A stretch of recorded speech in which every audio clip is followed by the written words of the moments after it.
1 ਨਵੰਬਰ दो वार आउंदा इतिहास दे विच। एक नवंबर 1966 ते एक 1984। की देखते हो हुण जिहड़ा अज 1 नवंबर 2021 हैगा, अज भी लोग सड़कां दे ने। 37 साल बाद 1984 का इंसाफ नहीं मिलिया। उस तो पहलां दी जे गल करिए तो 1966 का इंसाफ भी नहीं मिलिया। पंजाबियों के पॉइंट ऑफ व्यू ना सिखां के पॉइंट ऑफ व्यू ना देखिए तो साडे लई नवंबर का पहला हफ्ता बड़ा ही दुखदाई, दर्दनाक और शर्मनाक है। और ये कारण जिथे मौके दियां सियासती जिहड़ी पोलिटिकल क्लास रही है, उत्थे दूजा पार्ट ये भी है जिहड़ियां साडियां रीजनल पोलिटिकल क्लास दे नाल नाल साडी सोसाइटी आ, चाहे असीं सारे भी हाँ, ਉਹਦੇ ਲਈ जिथों पंजाबी बोली का जिथों तक सवाल है ਉਹਦੇ ਲਈ काफ़ी हद तक जिम्मेवार है। एक दौड़ जिहड़ी लगी आ एक तो एक दूसरे तो अगे निकलण दी, ਉਹਦੇ 'ਚ ਅਸੀਂ अपनी भाषा ਨੂੰ भी पिछे छड्डता, अपने कल्चर ਨੂੰ भी छड्डता। और मैनूं लगदा ਜਦੋਂ किसी कम्यूनिटी का खात्मा ਹੁੰਦਾ ਉਹਦੀ ਸਭ ਤੋਂ ਪਹਿਲਾਂ ਬੋਲੀ ਹੀ ਖਤਮ ਹੁੰਦੀ ਆ। ਦੁੱਖ ਨਾਲ ਮੈਨੂੰ ਕਹਿਣਾ ਪੈ ਰਿਹਾ ਪੰਜਾਬ ਦੇ ਜਿਹੜੇ ਹਾਲਾਤ ਹੈ ਅੱਜ ਉਸੇ ਪਾਸੇ ਵੱਧਦੇ ਜਾ ਰਹੇ ਆ।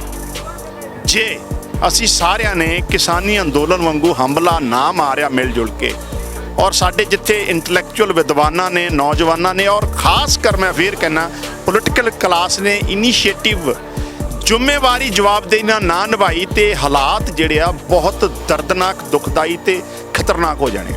जिम्मेवारी नाल अपना काम ना करिया तो जिहड़े हालात आ वो बड़े दुखदाई, दर्दनाक हो जाने आ। वाकई हुंदे भी देखते हैं, क्योंकि यूनीवर्सिटी की चोण आ बड़ी मुश्किल नाल करवाई आ। पंजाब मरण किनारे ते पिया, पंजाब एक अध विचाले लटकिया होया, ना ही तो मर सकदा ते ना ही जिउं सकदा। ਜਿਹੜੇ ਰਾਜਨੀਤਿਕ ਲੋਕ ਨੇ ਉਹ ਇਹਨਾਂ ਚੀਜ਼ਾਂ ਲਈ ਜ਼ਿੰਮੇਵਾਰ ਨੇ। ਕਿੰਨੇ ਵੱਡੇ ਪੱਧਰ ਤੇ ਪੰਜਾਬ 'ਚੋਂ ਪ੍ਰਵਾਸ ਹੋ ਰਿਹਾ। ਤਾਂ ਮੈਂ ਮੌਜੂਦਾ ਵਿਦਿਆਰਥੀ ਹੋਣ ਦੇ ਨਾਤੇ ਜਿਹੜੀ ਯੂਨੀਵਰਸਿਟੀ ਦੇ ਵਿੱਚ ਜਿਹੜੀ ਚੀਜ਼ ਚੱਲ ਰਹੀ ਆ, ਤੁਸੀਂ ਦੇਖੋਗੇ ਜਿੰਨੇ ਯੂਨੀਵਰਸਿਟੀ 'ਚ ਸਾਈਨ ਬੋਰਡ ਲੱਗੇ ਹੋਏ ਆ, ਉਹ ਸਾਰੇ ਦੇ ਸਾਰੇ ਉਹਨਾਂ ਦੇ ਉੱਤੇ ਹਿੰਦੀ ਲਿਖੀ ਹੋਈ ਆ, ਕਿਸੇ ਤੇ ਅੰਗਰੇਜ਼ੀ ਲਿਖੀ ਹੋਈ ਆ। ਪੰਜਾਬੀ ਨੂੰ ਪੰਜਾਬੀ ਨੂੰ ਪਹਿਲ ਦੇ ਆਧਾਰ ਤੇ ਰੱਦ ਕੀਤਾ ਜਾ ਰਿਹਾ। ਪੰਜਾਬ ਯੂਨੀਵਰਸਿਟੀ ਦੇ ਹਾਲਾਤ ਨੇ। ਮੈਂ ਖੁਦ ਪੰਜਾਬੀ PhD ਕਰ ਰਿਹਾ, ਪਰ ਮੈਨੂੰ ਇਹ ਲੱਗਦਾ ਕਿ ਹਾਲੇ ਤੱਕ ਮੇਰੇ ਲਈ ਰੁਜ਼ਗਾਰ ਅਵੇਲੇਬਲ ਨਹੀਂ ਹੈਗਾ।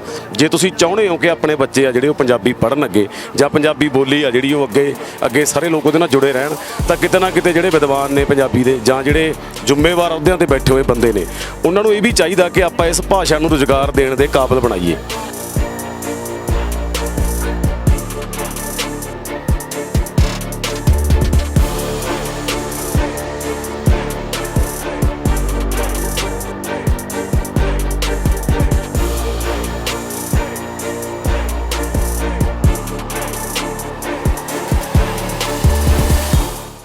ਤੇ ਜਦੋਂ 1 ਨਵੰਬਰ ਆਉਂਦਾ ਤਾਂ ਉਦੋਂ ਪੰਜਾਬੀ ਤੇ ਪੰਜਾਬੀਅਤ ਦੇ ਹਿਰਦੇ ਆ ਜਿਹੜੇ ਉਹ ਬਲੂੰਦਰੇ ਜਾਂਦੇ ਨੇ। 1 ਨਵੰਬਰ 1966 ਨੂੰ ਪੰਜਾਬ ਵੰਡਿਆ ਗਿਆ, ਪੰਜਾਬੀ ਬੋਲਦੇ ਇਲਾਕੇ ਖੋਹੇ ਗਏ ਤੇ ਉਸ ਤੋਂ ਬਾਅਦ ਫਿਰ 1 ਨਵੰਬਰ ਦਾ ਦਿਨ ਦਰਸਾਇਆ ਗਿਆ। 1 ਨਵੰਬਰ 1984 ਨੂੰ ਪੰਜਾਬੀਆਂ ਨੂੰ ਗਲਾਂ ਦੇ ਵਿੱਚ ਟਾਇਰ ਪਾ ਕੇ ਸਾੜ ਦਿੱਤਾ ਗਿਆ, ਮਚਾ ਦਿੱਤਾ ਗਿਆ ਤੇ ਘਰਾਂ ਦੇ ਵਿੱਚੋਂ ਉਜਾੜ ਦਿੱਤਾ ਗਿਆ। ਇਸ ਤੋਂ ਬਾਅਦ ਜੇ ਗੱਲ ਕਰਦੇ ਹਾਂ ਤਾਂ ਜਦੋਂ 1 ਨਵੰਬਰ ਆਉਂਦਾ, 1 ਨਵੰਬਰ ਵਾਲੇ ਦਿਨ 1984 ਵੀ ਯਾਦ ਆਉਂਦੀ ਆ ਤੇ 1 ਨਵੰਬਰ ਵਾਲੇ ਦਿਨ 1966 ਵੀ ਯਾਦ ਆਉਂਦੀ ਆ। ਤਾਂ ਸਾਡੇ ਨਾਲ ਇਸ ਵਕਤ ਯੂਨੀਵਰਸਿਟੀ ਦੇ 올ਡ ਸਟੂਡੈਂਟ ਕਹਾਂਗੇ ਮੌਜੂਦ ਨੇ, ਪੰਜਾਬ ਯੂਨੀਵਰਸਿਟੀ ਦੇ। ਗੱਲਬਾਤ ਕਰਾਂਗੇ ਰਵਿੰਦਰ ਸਿੰਘ ਬਿੱਲਾ ਧਾਲੀਵਾਲ ਤੇ ਬਾਈ ਮਾਲਵਿੰਦਰ ਸਿੰਘ ਕੰਗ। ਬਾਈ ਪਹਿਲਾਂ ਸਵਾਗਤ ਆ। ਸਤਿ ਸ਼੍ਰੀ ਅਕਾਲ ਜੀ ਵੀਰੇ, ਧੰਨਵਾਦ। ਬਾਈ ਬੜੇ ਟਾਈਮ ਬਾਅਦ ਪਹਿਲਾਂ ਤਾਂ ਇਹ ਦੱਸੋ ਵੀ ਕਿੰਨੇ ਕੁ ਟਾਈਮ ਬਾਅਦ ਤੁਸੀਂ ਦੋਨੇ ਇਕੱਠੇ ਇੱਕ ਜਗ੍ਹਾ ਤੇ ਇੰਟਰਵਿਊ ਦੇਣ ਲੱਗੇ ਹੋ ਖੜ ਕੇ? ਨਹੀਂ, ਕਾਫੀ ਟਾਈਮ ਹੋ ਗਿਆ ਵੀਰੇ ਇੰਟਰਵਿਊ ਨੂੰ। ਤਾਂ ਵੈਸੇ ਆਪਸ 'ਚ ਗੱਲਬਾਤ ਸਾਡੀ ਜਿਵੇਂ ਬਾਈ ਵਰਗੇ ਜਿਵੇਂ ਦੱਸਦੇ ਰਹਿੰਦੇ ਆ, ਜਿਵੇਂ ਇਹਨਾਂ ਨੇ ਸੇਧ ਦਿੱਤੀ ਆ ਉਸੇ ਰਸਤੇ ਤੇ ਚੱਲਣ ਦੀ ਕੋਸ਼ਿਸ਼ ਕਰੀਦੀ ਆ। ਵੈਸੇ ਇਕੱਠੇ ਹੀ ਆ ਸਾਰੇ ਜੀ। ਬਾਈ ਕੰਗ, ਜਿਵੇਂ ਮੈਂ ਸਟਾਰਟਿੰਗ 'ਚ ਕਿਹਾ ਕਿ 1 ਨਵੰਬਰ ਦੋ ਵਾਰ ਆਉਂਦਾ ਇਤਿਹਾਸ ਦੇ ਵਿੱਚ। ਇੱਕ ਨਵੰਬਰ 1966 ਤੇ ਇੱਕ 1984। ਕੀ ਦੇਖਦੇ ਹੋ ਹੁਣ ਜਿਹੜਾ ਅੱਜ 1 ਨਵੰਬਰ 2021 ਹੈਗਾ, ਅੱਜ ਵੀ ਲੋਕ ਸੜਕਾਂ ਦੇ ਨੇ। 37 ਸਾਲਾਂ ਬਾਅਦ 1984 ਦਾ ਇਨਸਾਫ ਨਹੀਂ ਮਿਲਿਆ। ਉਸ ਤੋਂ ਪਹਿਲਾਂ ਦੀ ਜੇ ਗੱਲ ਕਰੀਏ ਤਾਂ 1966 ਦਾ ਇਨਸਾਫ ਵੀ ਨਹੀਂ ਮਿਲਿਆ। ਬਦਕਿਸਮਤੀ ਨਾਲ ਜਿਹੜੀ ਕੌਮ ਨੇ ਸਭ ਤੋਂ ਵੱਧ ਇਸ ਮੁਲਕ ਲਈ ਕੁਰਬਾਨੀਆਂ ਦਿੱਤੀਆਂ, ਇਸ ਮੁਲਕ ਨੂੰ ਅਨਾਜ ਪੈਦਾ ਕਰਕੇ ਦਿੱਤਾ, ਭੁੱਖਮਰੀ ਦੇ ਹਾਲਾਤ ਸੀ ਜਦੋਂ ਇਸ ਮੁਲਕ। ਔਰ ਉਸ ਤੋਂ ਵੀ ਜ਼ਿਆਦਾ ਇੱਕ ਐਸੀ ਬੋਲੀ ਹੈ ਜਿਹੜੀ ਗੁਰੂ ਨਾਨਕ ਸਾਹਿਬ ਤੋਂ ਪਹਿਲਾਂ ਵੀ ਇਸ ਖਿੱਤੇ 'ਚ ਬੋਲੀ ਜਾਂਦੀ ਸੀ। ਔਰ ਇੱਕ ਐਸੀ ਬੋਲੀ ਜਿਹੜੀ ਤਕਰੀਬਨ 15 ਕਰੋੜ ਲੋਕ ਬੋਲਦੇ ਆ, ਚਾਹੇ ਪੰਜਾਬ ਦਾ ਪੰਜਾਬੀ ਹੋਵੇ ਚਾਹੇ ਪਾਕਿਸਤਾਨ ਦਾ ਪੰਜਾਬੀ ਹੋਵੇ। ਲੇਕਿਨ ਪੰਜਾਬੀਆਂ ਦੇ ਪੁਆਇੰਟ ਆਫ ਵਿਊ ਨਾਲ, ਸਿੱਖਾਂ ਦੇ ਪੁਆਇੰਟ ਆਫ ਵਿਊ ਨਾਲ ਦੇਖੀਏ ਤੇ ਸਾਡੇ ਲਈ ਨਵੰਬਰ ਦਾ ਪਹਿਲਾ ਹਫ਼ਤਾ ਬੜਾ ਹੀ ਦੁਖਦਾਈ, ਦਰਦਨਾਕ ਔਰ ਸ਼ਰਮਨਾਕ ਹੈ। ਔਰ ਇਹਦੇ ਕਾਰਨ ਜਿੱਥੇ ਮੌਕੇ ਦੀਆਂ ਸਿਆਸਤੀ ਜਿਹੜੀ ਪੋਲੀਟੀਕਲ ਕਲਾਸ ਰਹੀ ਆ, ਉੱਥੇ ਦੂਜਾ ਪਾਰਟ ਇਹ ਵੀ ਆ, ਜਿਹੜੀਆਂ ਸਾਡੀਆਂ ਰੀਜਨਲ ਪੋਲੀਟੀਕਲ ਕਲਾਸ ਦੇ ਨਾਲ ਨਾਲ ਸਾਡੀ ਸੁਸਾਇਟੀ ਆ, ਚਾਹੇ ਅਸੀਂ ਸਾਰੇ ਵੀ ਆ, ਉਹਦੇ ਲਈ ਜਿੱਥੋਂ ਪੰਜਾਬੀ ਬੋਲੀ ਦਾ ਜਿੱਥੋਂ ਤੱਕ ਸਵਾਲ ਹੈ, ਉਹਦੇ ਲਈ ਕਾਫੀ ਹੱਦ ਤੱਕ ਜ਼ਿੰਮੇਵਾਰ ਹੈ। ਅਸੀਂ ਗਲੋਬਲਾਈਜੇਸ਼ਨ, ਮੋਡੀਫਿਕੇਸ਼ਨ, ਇੱਕ ਦੌੜ ਜਿਹੜੀ ਲੱਗੀ ਆ ਇੱਕ ਤੋਂ ਦੂਸਰੇ ਤੋਂ ਅੱਗੇ ਨਿਕਲਣ ਦੀ, ਉਹਦੇ 'ਚ ਅਸੀਂ ਆਪਣੀ ਭਾਸ਼ਾ ਨੂੰ ਵੀ ਪਿੱਛੇ ਛੱਡਤਾ, ਆਪਣੇ ਕਲਚਰ ਨੂੰ ਵੀ ਛੱਡਤਾ। ਔਰ ਮੈਨੂੰ ਲੱਗਦਾ ਜਦੋਂ ਕਿਸੇ ਕਮਿਊਨਿਟੀ ਦਾ ਖਾਤਮਾ ਹੁੰਦਾ, ਉਹਦੀ ਸਭ ਤੋਂ ਪਹਿਲਾਂ ਬੋਲੀ ਹੀ ਖਤਮ ਹੁੰਦੀ ਆ।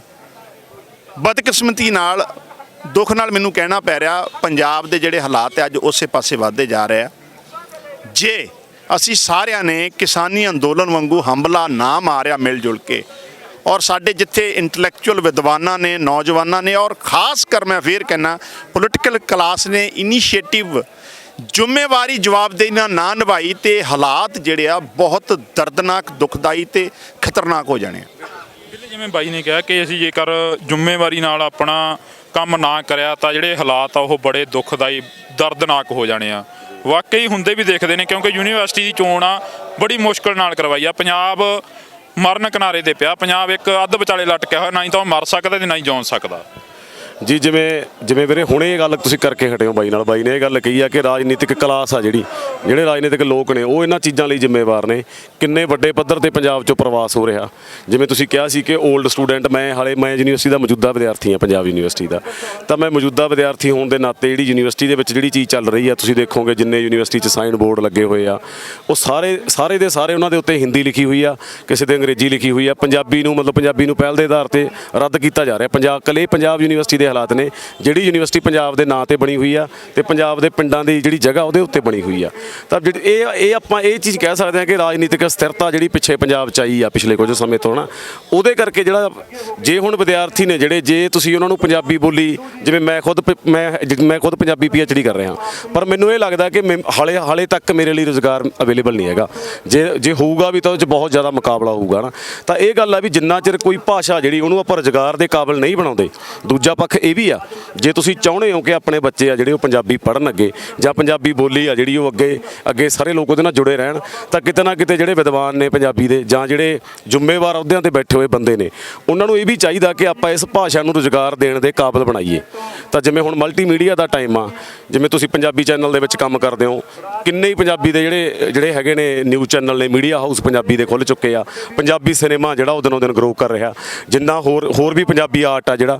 ਤਾਂ ਇਹਨਾਂ ਸਾਰੀਆਂ ਜਿਹੜੀਆਂ ਇਹ ਸਾਰੇ ਖੇਤਰ ਨੇ ਜਿਹੜੇ, ਤਾਂ ਇਹਨਾਂ ਲਈ ਜਿਹੜੇ ਸਕਿੱਲਫੁਲ ਬੰਦੇ ਆ ਉਹ ਪੰਜਾਬੀ ਵਿਭਾਗ ਦੇ ਵਿੱਚੋਂ ਜਾਣੇ ਚਾਹੀਦੇ ਆ। ਪਰ ਹੋ ਕੀ ਰਿਹਾ ਕਿ ਪੰਜਾਬੀ ਜਿੰਨੇ ਵੀ ਇਕੱਲੇ ਪੰਜਾਬ ਯੂਨੀਵਰਸਿਟੀ ਦੀ ਗੱਲ ਨਹੀਂ ਕਰਦੇ, ਆਪਾਂ ਪਟਿਆਲੇ ਵਾਲੀ ਯੂਨੀਵਰਸਿਟੀ ਦੀ ਗੱਲ ਵੀ ਕਰੀਏ, ਗੁਰੂ ਨਾਨਕ ਦੇਵ ਯੂਨੀਵਰਸਿਟੀ ਦੀ ਗੱਲ ਵੀ ਕਰੀਏ, ਪੰਜਾਬੀ ਵਿਭਾਗ ਦੇ ਵਿੱਚੋਂ ਇਕੱਲੇ ਅਧਿਆਪਕ ਨਿਕਲ ਰਹੇ ਨੇ। ਤਾਂ ਇੱਕ ਖੇਤਰ ਦੇ ਵਿੱਚ ਤੁਸੀਂ ਇੰਨਾ ਰੁਜ਼ਗਾਰ ਮੇਰੇ ਹਿਸਾਬ ਨਾਲ ਨਹੀਂ ਦੇ ਸਕਦੇ। ਇਹੀ ਕਾਰਨ ਹੈ ਕਿ ਆਪਣੇ ਬੱਚੇ ਆ ਜਿਹੜੇ ਆਈਲੈਟਸ ਕਰਕੇ ਧੜਾ-ਧੜ ਵਿਦੇਸ਼ਾਂ ਵੱਲ ਨੂੰ ਜਾ ਰਹੇ ਨੇ। ਜਿਵੇਂ ਬਾਈ ਨੇ ਕਿਹਾ ਕਿ ਆਈਲੈਟਸ ਕਰਕੇ ਧੜਾ-ਧੜ ਵਿਦੇਸ਼ਾਂ ਨੂੰ ਜਾ ਰਹੇ ਨੇ। ਪਿਛਲੇ 26 ਸਾਲਾਂ ਤੋਂ ਜਿਹੜੇ ਕਾਲਜ ਨੇ ਉਹ ਬੰਦ ਹੋਣ ਦੀ ਕਗਾਰ ਤੇ ਪਏ ਨੇ, ਭਰਤੀਆਂ ਨਹੀਂ ਹੋਈਆਂ, PhD ਕਰੀ ਫਿਰਦੇ ਨੇ, ਪੰਜਾਬੀ ਦੀਆਂ ਡਿਗਰੀਆਂ ਚੱਕੀ ਫਿਰਦੇ ਨੇ। ਉਹ ਕਹਿੰਦੇ ਨੇ ਕਿ ਸਾਡੇ ਰੁਜ਼ਗਾਰ ਹੀ ਹੈ ਨਹੀਂ, ਪਤਾ ਨਹੀਂ ਕਿਉਂ ਅਜਿਹਾ ਹੋ ਰਿਹਾ ਹੈਗਾ। ਬਈ ਇੱਕ ਗੱਲ ਬੜੀ ਵਧੀਆ ਕਹੀ ਬਿੱਲੇ ਨੇ, ਇੰਪਲੋਇਮੈਂਟ ਜਿਹੜਾ ਹੈ ਨਾ, ਉਹਦੀ ਜਨਰੇਸ਼ਨ ਅਗਰ ਮਾਂ ਬੋਲੀ ਬੇਸਡ ਹੋਊਗੀ, ਔਰ ਇਹ ਬੜਾ ਔਖਾ ਕੰਮ ਨਹੀਂ ਆ ਆਪਣਾ ਢਿੱਲੋਂ ਸਾਹਿਬ, ਬੜਾ ਸੌਖਾ ਕੰਮ ਹੈ। ਜਿਸ ਤਰੀਕੇ ਨਾਲ ਐਗਜ਼ਾਮਪਲ ਦਿੱਤਾ ਤੁਹਾਡਾ, ਸੋਸ਼ਲ ਮੀਡੀਆ 'ਚ ਲੱਖਾਂ ਨੌਜਵਾਨ ਕੰਮ ਕਰ ਰਹੇ ਆ ਪੰਜਾਬੀ ਮੀਡੀਆ 'ਚ। ਜਿਹੜਾ ਦੇਖੋ ਜਿਹੜਾ ਸਾਡਾ ਸਿਲੇਬਸ ਹੈ, ਅਗਰ ਉਹਨੂੰ ਜੋੜ ਦਾਂਗੇ ਇੰਪਲੋਇਮੈਂਟ ਪਲੱਸ ਮਾਂ ਬੋਲੀ ਨਾਲ, ਤੇ ਬਹੁਤ ਸਾਰਾ ਹੀ ਇੱਕ ਇਨੀਸ਼ੀਏਟਿਵ ਬੜਾ ਵਧੀਆ ਹੋ ਸਕਦਾ। ਦੂਸਰੀ ਜਿਹੜੀ ਗੱਲ, ਦੁਨੀਆ 'ਚ ਜਿੱਥੇ ਵੀ ਜਿਹੜੇ ਬੰਦੇ ਸੁਪਰੀਮ ਪੋਜੀਸ਼ਨਾਂ ਤੇ ਪਹੁੰਚੇ ਆ ਇੰਟੈਲੈਕਟ ਲੈਵਲ ਤੇ, ਉਹਦੇ ਪਿੱਛੇ ਉਹਨਾਂ ਦੀ ਮਾਂ ਬੋਲੀ ਜਿਹੜੇ ਨਾਲ ਜੁੜੇ ਰਹੇ ਜਾਂ ਮਾਂ ਬੋਲੀ 'ਚ ਪੜ੍ਹ ਕੇ ਹੀ ਪਹੁੰਚੇ ਆ, ਜਿਹੜੇ ਸੁਪਰੀਮ ਪੋਜੀਸ਼ਨਾਂ ਤੇ ਪਹੁੰਚੇ ਆ। ਤੀਸਰੀ ਜਿਹੜੀ ਗੱਲ, ਜਿਹੜਾ ਸਵਾਲ ਤੁਸੀਂ ਉਠਾਇਆ NRIਆਂ ਨੂੰ ਲੈ ਕੇ, ਦੇਖੋ ਬਹੁਤ ਸਾਰਾ ਪ੍ਰਵਾਸ ਸਾਡਾ ਹੋ ਰਿਹਾ, ਲੋਕ ਜਾ ਰਹੇ, ਪੰਜਾਬ ਨੂੰ ਇੱਕ ਫਾਇਦਾ ਵੀ ਆ, ਲੇਕਿਨ ਉਹਦੇ ਕੌਨਸੀਕੁਐਂਸਿਸ ਕਿੰਨੇ ਮਾੜੇ ਹੋ ਸਕਦੇ। ਢਿੱਲੋਂ ਸਾਹਿਬ, ਮੈਂ ਪਿੱਛੇ ਜਾ ਕੇ ਆਇਆ ਬਾਹਰਲੇ ਮੁਲਕਾਂ 'ਚ, ਪੈਸਾ ਬਹੁਤ ਕਮਾ ਲਿਆ, ਘਰ-ਬਾਰ ਕੋਠੀ ਜਾਇਦਾਦ ਬਣ ਗਈ, ਲੇਕਿਨ ਉਹਨਾਂ ਦੀ ਜਿਹੜੀ ਦੂਜੀ ਜਾਂ ਤੀਜੀ ਜਨਰੇਸ਼ਨ ਹੈ ਨਾ, ਉਹ ਮਾਵਾਂ ਬੋਲੀ ਤੋਂ ਭਟਕ ਗਈ। ਹੁਣ ਉਹ ਬਾਹਰ ਬੈਠੇ ਪੇਰੈਂਟਸ ਲਈ ਸਭ ਤੋਂ ਦੁੱਖ ਵਾਲੀ ਗੱਲ ਇਹ ਆ ਵੀ ਉਹਨਾਂ ਨੇ ਬਹੁਤ ਵੱਡੇ ਆਲੀਸ਼ਾਨ ਮਹਿਲ ਬਣਾ ਲਏ, ਕਰੋੜਾਂ ਬਣਾ ਲਏ, ਲੇਕਿਨ ਉਹਨਾਂ ਦੇ ਬੱਚੇ ਜਿਹੜੇ ਆ ਉਹ ਪੰਜਾਬੀ ਨਹੀਂ ਬੋਲਦੇ, ਉਹਨਾਂ ਨੂੰ ਪੰਜਾਬੀ ਕਲਚਰ ਦਾ ਨਹੀਂ ਪਤਾ ਲੱਗਦਾ, ਔਰ ਉਹਨਾਂ ਨੂੰ ਫਿਕਰ ਇਹ ਲੱਗ ਗਿਆ, ਉਹਨਾਂ ਨੂੰ ਘੁਣ ਲੱਗ ਗਿਆ, ਉਹਨਾਂ ਨੂੰ ਮਤਲਬ ਇੱਕ ਜਿਹੜਾ ਬਿਮਾਰੀ ਲੱਗ ਗਈ ਆ ਵੀ ਅਸੀਂ ਖੱਟਿਆ ਕੀ ਇੱਥੇ ਆ ਕੇ ਸਾਰਾ ਕੁਝ ਕਮਾ ਕੇ ਬੱਚੇ ਫਿਰ ਹੱਥ 'ਚ ਨਹੀਂ ਰਹੇ, ਬੋਲੀ ਨਾਲ ਨਹੀਂ ਜੁੜੇ, ਭਾਸ਼ਾ ਨਾਲ ਨਹੀਂ ਜੁੜੇ, ਕਲਚਰ ਨਾਲ ਨਹੀਂ ਜੁੜੇ, ਸਭਿਅਤਾ ਨਾਲ ਨਹੀਂ ਜੁੜੇ। ਤੇ ਇਹਦੇ ਲਈ ਕੋਈ ਸਾਡੇ ਕੋਲ ਪਲਾਨ ਹੀ ਨਹੀਂ ਸੀ। ਅਸੀਂ ਫੋਰਨ ਪਹਿਲਾਂ ਲੋਕ ਜਾਂਦੇ ਸੀ, ਬਾਹਰੋਂ ਪੈਸਾ ਕਮਾ ਕੇ ਪੰਜਾਬ 'ਚ ਇਨਵੈਸਟ ਕਰਦੇ ਸੀ। ਹੁਣ ਪੰਜਾਬ ਦਾ ਮਾਹੌਲ ਇਹੋ ਜਿਹਾ ਖਤਰਨਾਕ ਹੋ ਗਿਆ ਵੀ ਉਹ ਇਨਵੈਸਟ ਕਰਨੋਂ ਹਟ ਕੇ ਉਲਟਾ ਵੇਚਣ ਲੱਗ ਗਏ ਆ। ਲੇਕਿਨ ਵੇਚਣ ਵਾਸਤੇ ਇਨੀਸ਼ੀਏਟਿਵ ਸ਼ੁਰੂਆਤੀ ਕਲਾਸ ਤੇ ਖੁਸ਼ਹਾਲ ਲੱਗਦੀ ਆ, ਲੇਕਿਨ ਜਿਹੜੀ ਥਰਡ ਜਨਰੇਸ਼ਨ ਜਿਹੜੀ ਮੈਂ ਤੁਹਾਡੇ ਨਾਲ ਗੱਲ ਕਰ ਰਿਹਾ, ਉਹਨੂੰ ਜਦੋਂ ਪੇਰੈਂਟਸ ਦੇਖਦੇ ਆ ਨਾ, ਉਹਨਾਂ ਦੀ ਜ਼ਿੰਦਗੀ ਜਿਹੜੀ ਆ ਢਿੱਲੋਂ ਸਾਹਿਬ ਇੰਨੀ ਮਤਲਬ ਮਾੜੇ ਹਾਲਾਤਾਂ 'ਚ ਹੈ ਨਾ, ਉਹਨਾਂ ਨੂੰ ਰੋਗ ਲੱਗ ਗਿਆ ਸਾਰਾ ਕੁਝ ਹੋਣ ਦੇ ਬਾਵਜੂਦ ਵੀ, ਸਿਰਫ ਇਹ ਦੇਖ ਕੇ ਆਪਣੇ ਬੱਚਿਆਂ ਨੂੰ ਦੇਖ ਕੇ ਵੀ ਉਹਨਾਂ ਦੀ ਭਵਿੱਖ ਕੀ ਬਣੂ, ਕਿੱਧਰ ਜਾਊਗੇ, ਸਾਡਾ ਮਤਲਬ ਆਉਣ ਵਾਲੀਆਂ ਜਨਰੇਸ਼ਨਾਂ ਸਾਡੀ ਕਿਸ ਕਲਚਰ ਨਾਲ ਜਾਣੀਆਂ ਜਾਣਗੀਆਂ। ਇਹਦੇ ਲਈ ਬੜਾ ਸੌਖਾ ਕੰਮ ਹੋ ਸਕਦਾ ਸੀ, ਕੋਈ ਔਖਾ ਨਹੀਂ। ਮੈਂ ਪਹਿਲਾਂ ਵੀ ਪਤਾ ਨਹੀਂ ਸ਼ਾਇਦ ਤੁਹਾਡੇ ਨਾਲ ਗੱਲ ਕੀਤੀ, ਤਾਮਿਲਨਾਡੂ ਸਟੇਟ ਹੈ, ਉਹਨਾਂ ਨੇ ਆਪਣੀ ਮਾਂ ਬੋਲੀ ਨੂੰ ਸੰਭਾਲਿਆ।